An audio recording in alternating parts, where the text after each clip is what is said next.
Hafa sports fans, welcome back to PNC Sports First. It's a 2020 Tuesday. Leo Payumo, your Guam sports guy here. Last month, Guam mixed martial arts fighter Trevin Five-Star Jones surprised UFC fans with a second-round KO win over Timur Valiev in his UFC debut. This was after taking the fight on less than 24-hour notice. Earlier this month, another Guam mixed martial arts fighter made his UFC debut. Heavyweight fighter Roque Martinez leads off our sports today. He grew up on Guam until he was about 12 years old in the 6th grade back in 1997, and then moved off island to Washington State for the next 9 years. He started his mixed martial arts career in Washington State in 2005 before returning back home to Guam in 2007. After years of grinding through fights in the PNC and recently RIZIN Fighting Federation, mixed martial arts fighter Roque Martinez's dream of getting into the UFC finally has come true, as the UFC signed Martinez earlier this month to a 4-fight deal. You know, it feels good to be to sign with UFC.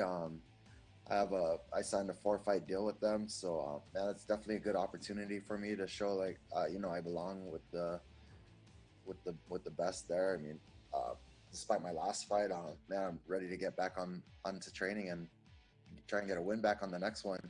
Martinez is referring to his UFC heavyweight debut bout in Fight Night 177, where he took on Alexander Romanov on just 4 days' notice at the Apex Arena in Las Vegas, Nevada. Martinez lost the fight in a second-round submission to Romanov.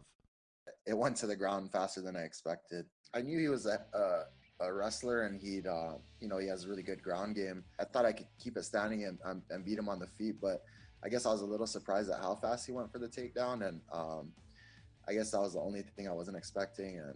And he has really high level wrestling, you know. His takedowns are really good, so I think it's definitely showed something I need to work on. Martinez writes off his first UFC fight as something he needed to learn from and grow from. You know, I've been here before, I've lost before, and I always prove to myself like I can come back stronger, you know. So it's a good eye opener for me to go with somebody of that caliber and of wrestling and ground game. And I'm one of those guys that, yeah, like I said, I come back way harder and better after a loss like that. So now I'm really hungry now, you know. I'm taking fighting a little bit more serious now. After losing to Romanov, Martinez admitted he needs to work on his wrestling and ground game, especially getting up from his back. He felt he was a little heavier than normal in his debut and that he needs to cut weight. Overall, he wants to focus more on just fighting. I'm pretty sure at this point right now I want to quit my full-time job and just focus solely on the 100% fighting, just all day, recovery in between training instead of having to go to work, you know. Just something I think I need to do at this point. Martinez says he's not doing this for the money. He's happy with what the mixed martial arts sport is doing for him now. He knows that if he wins, he will get paid more. And at the end of the day, that's what he needs to do, is just win fights. I want to get a fight in before the year's over, but also I know it's an issue with the whole travel ban. I mean, with the Guam situation with being on PCOR 1 and all of that. So I want to get some good training in before my next fight. But yeah, I'm really hoping within the next couple months, but definitely before the year's over, I want to try and get back in there. And that's going to do it for sports on this 2020 Tuesday. For PNC Sports First, Leo Payumo, your Guam sports guy. Thanks for watching. I'll see you back here tomorrow.